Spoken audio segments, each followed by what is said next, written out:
नमस्ते सदा वत्सले मातृभूमि। जय हिंद दोस्तों। लाभ, इनकम, इच्छा पूर्ति का स्वामी एकादश भाव 11th लॉर्ड सबसे ज्यादा अशुभ क्यों होता है? कुंडली में त्रिक भाव होते हैं और त्रिषड आय भाव होते हैं। त्रिषड आय जो होता है तीसरा भाव, छठवां भाव और 11th भाव, एकादश भाव, आय का भाव। तो ये होता है तीसरा भाव, ये है छठा भाव, ये है लाभ का भाव, एकादश भाव। ये इनकम, इच्छा पूर्ति का स्थान है।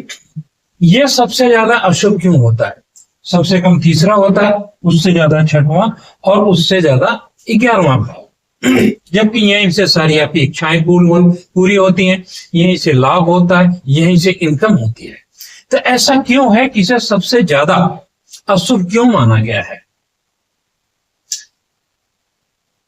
ओशो ने कहा था कि जब भी आप अपनी इच्छा पूर्ति के लिए भगवान से प्रार्थना करें तो उस इच्छा पूर्ति के लिए ये सोच लें कि लॉन्ग टर्म में वो क्या फायदा और क्या नुकसान देने वाला है। आप लोगों को पता होगा, एक छोटी सी कहानी है कि गांव के दो बच्चे थे, भगवान के मंदिर में गए। भगवान ने कहा, बेटा मांग लो, क्या मांगना चाहते हो? एक ने कहा कि मेरी तरफ बहुत सारी गाड़ियां, चारों तरफ गाड़ियां होनी चाहिए। और एक ने मांगा कि भगवान इतना धन देना कि मैं सबकी सहायता कर सकूं। तो जानते हैं, कहानी तो पड़ी हुई है कि जिसने मांगा था कि ढेर सारी गाड़ियां हो गई, वो ट्रैफिक पुलिस बना चौराहे पर। और जो कहा कि मैं समाज का भला कर सकूं, उस समाज का सबसे अमीर आदमी हुआ। तो ये ओशो ने कहानी सुनाई थी। अब बात करते हैं कि ये तीसरा भाव जो है, छठवां भाव है, और ये जो भाव है, ये क्यों अशुभ माने जाते हैं? तीसरा भाव अशुभ इसलिए माना जाता है कि यह सुख का भाव है। सुख से स्थान ये 12वां होता है, और 12वां स्थान जो भी होता है वो उसका नाश करता है, नुकसान करता है। तो ये सुख का नुकसान करता है। ये अष्टम से अष्टम है। अष्टम से अष्टम होने के नाते ये मृत्यु का कारक है। छठवां भाव जो है, यहां से आपके रोग होते हैं, आपके शत्रु बनते हैं, आपको कर्जा होता है और इनसे परेशानियां होती हैं। 11वां भाव के बारे में बताते हैं। अब 11वें भाव का जो लॉर्ड है, अगर ये शुभ ग्रह है या अशुभ ग्रह है, तो ये कैसे फायदा देता है?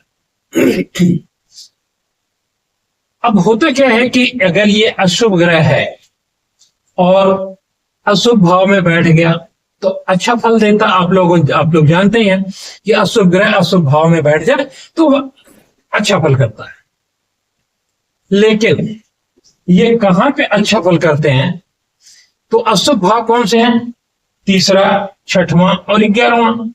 इसके बाद दो भाव और होते हैं जिसको उपचय भाव कहते हैं।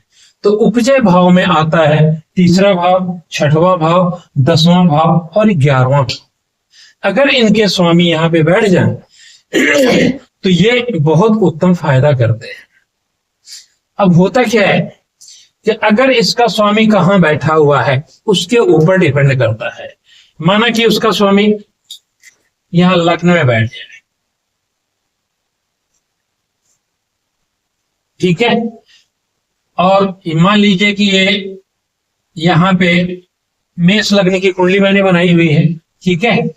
अब मेष लग्न की कुंडली के लिए इसका स्वामी शनि है। आप लोग जानते हैं कि शनि अगर लग्न में बैठ जाए तो दरिद्र बनाता है, मेंटल टेंशन देता है, हेल्थ की प्रॉब्लम देता है। तो यहां बैठ के दरिद्र बनाएगा, मेंटल टेंशन देगा,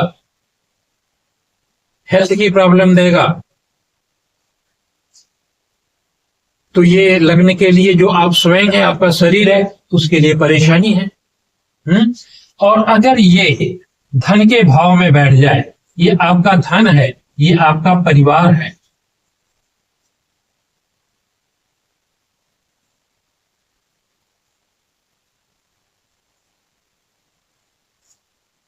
तो लाभ का स्वामी धन में बैठ गया तो आपको लाभ ही लाभ है, धन खूब होगा, वेल्थ खूब होगी।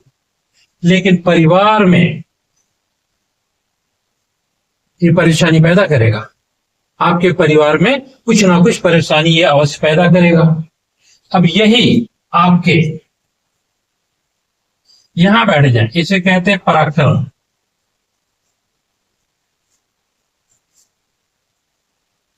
ये यहां अगर पराक्रम में बैठ जाए तो पहले यह शुभ भाव है, फिर ये उपचय भाव भी है, आपके पराक्रम में बढ़ोतरी करेगा। आप खेल कूद में हैं तो ट्रॉफियां लाएंगे, आप गायन वादन में हैं, आप मीडिया में हैं, सोशल मीडिया में हैं, आप एक्टिंग में करते हैं, बड़ा नाम करेंगे। शाहरुख खान जैसे बड़े बड़े एक्टरों जैसे, बड़े बड़े गायकों जैसे, बड़े बड़े सचिन तेंदुलकरों जैसे आप यहाँ पे ये लाभ होने वाला है। लेकिन यहाँ ये भाई, ये छोटे भाई बहन का भी स्थान है, उनके लिए भी ये बहुत अच्छा करेगा और आपके छोटे भाई बहन भी उन्नति करेंगे। अब यहाँ पे बैठ जाए, ये आपका शुभ है,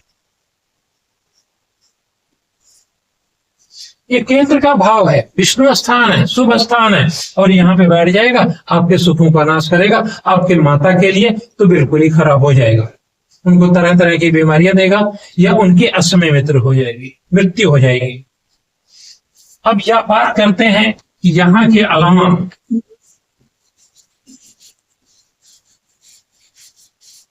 ये आपके पंचम में बैठ जाए, ये आपका संतान का भाव है,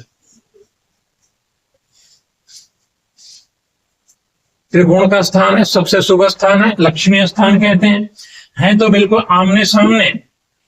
ठीक है, यहाँ पे आपकी बुद्धि को तो अच्छा करेगा, लेकिन उसे नेगेटिव भी बनाएगा और आपके संतान के लिए तो बहुत ही बुरा है। या तो आपको संतान होने में परेशानी होगी, या संतान हो गई है तो वो संतान से परेशानी होगी, आपसे दूर जाएगी, आपका कहना नहीं मानेगी, मतलब संतान से कोई ना कोई परेशानी होगी जरूर। अब यही मान लीजिए यहाँ बैठ जाए, ये उपचय का भाव है, अशुभ भाव है, यहाँ पे आपको कोई रोग नहीं होगा, होगा तो जल्दी ठीक हो जाएगा। कर्ज लेंगे तो कर्ज जल्दी उतर जाएगा, और आपके शत्रु हैं तो आपके जो शत्रु हैं आपसे हमेशा पराजित होंगे। यहां बैठ गया तो ये उपचय भाव है, उपचय भाव धन का भी है, ओल्ड एज में उपचय भाव धन देता है, तो यहां पे जब बैठ जाएगा तो ये धन भी खूब देगा। ये है आपका बिजनेस का और स्पाउस का।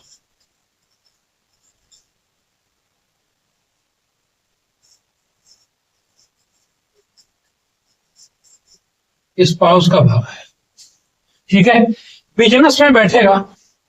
ठीक है, यहां से ये स्थान, यहां से अगर गिनेंगे तो 1 2 3 4 5 6 7 8 9वां स्थान पड़ता है, ये इसका भाग्य है। भाई आप बिजनेस करेंगे तो इनकम आएगी, है ना, तो इसका ये भाग्य स्थान बनता है। आप यहाँ पे बिजनेस करेंगे तो लाभ मिलेगा, लेकिन ये स्पाउस के लिए, वैवाहिक जीवन के लिए ये बहुत परेशानी खड़ा करता है। बिजनेस में तो ये बहुत आगे ले जाएगा, लेकिन आपके वैवाहिक जीवन में बहुत ही परेशानियां खड़ी करेगा। अब यही आपके बैठ जाए, ये है आपका आयु, और तो अगर यहाँ आयु देखी जाती है तो यहीं से मृत्यु देखी जाती है। अगर ये यहाँ पे बैठ गया तो आपकी लॉन्जिविटी, आपके आयु के ऊपर इसका प्रहार रहेगा, आयु में भी बड़ी परेशानियां होंगी। तो आपको यहाँ बैठ जाएगा तो आयु के लिए भी परेशानी देगा। ये आपका मंगल स्थान है, ये आपकी ससुराल है, यहाँ बैठ गया तो आपके मांगलिक कार्य जो कुछ होने होते हैं उनमें भी बाधा पड़ेगी, ससुराल से भी आपकी नहीं बनेगी। और ये अगर यहाँ बैठ जाए धर्म के भाव में, बहुत शुभ स्थान है, पुरुषोत्तम स्थान है, उत्तम स्थान है, आपको अधार्मिक बना देगा। अधार्मिक मतलब ये नहीं होता कि आप मंदिर नहीं जाते हैं, पूजा पाठ नहीं करते हैं, आपके अंदर राइटनेस नहीं रहेगी, आपके अंदर अच्छाई नहीं रहेगी, आपका दिमाग बुराइयों की तरफ चलेगा। आजकल के नेता होते हैं ना, बुराइयों की तरफ जाते हैं, पैसा खूब होता है, भाग्य के साथ पैसा भी आता है, लेकिन बुराइयां उनके दिमाग में भरी होती है, तो आपके अंदर राइटनेस नहीं रहेगी। और ये अगर कर्म में बैठ गया तो ये तो उपचय का स्थान है, आपका कैरियर दिन दूना रात चौगुना, बिजनेस इंडस्ट्री सबके लिए अति उत्तम है। यहां बैठा अपने घर में बैठा हुआ है, तो हर ग्रह अपने घर में बैठा हुआ उत्तम फल देता ही है। और अगर ये यहां पे बैठ गया, आइसोलेशन कहते हैं इसे, बेड प्लेजर कहते हैं, सैया सुख कहते हैं, तो फिर यहाँ पे आपको सैया सुख बेड प्लेजर में परेशानी होगी। और अगर यहाँ पे परेशानी होगी तो स्पाउस से परेशानी होगी, बिजनेस की परेशानी होगी, फिर धन नहीं आएगा, धन नहीं बनेगा, तो फिर सारा जीवन ही खराब हो जाता है। तो इसलिए इसको 11th लॉर्ड को, एकादश भाव को स्वामी जो होता है इच्छा पूर्ति वही करता है। जो आपके मन की इच्छाएं हैं इसी ने पूरा करनी है, आपको लाभ इसी ने देना है, आपकी इनकम यही इसी ने करनी है। लेकिन इसलिए इसे सबसे अशुभ माना जाता है। तो अगले वीडियो में मैं आप लोगों को त्रिक भाव को बताऊंगा। त्रिक भाव ये होता है, ये है त्रिक भाव और इसे कहते हैं त्रिक भाव। अगले वीडियो में त्रिक भाव के बारे में बताऊंगा। तो वीडियो को सब्सक्राइब अवश्य करें, लाइक करें, शेयर करें और अपने मित्रों में भी बांटें। बहुत बहुत धन्यवाद।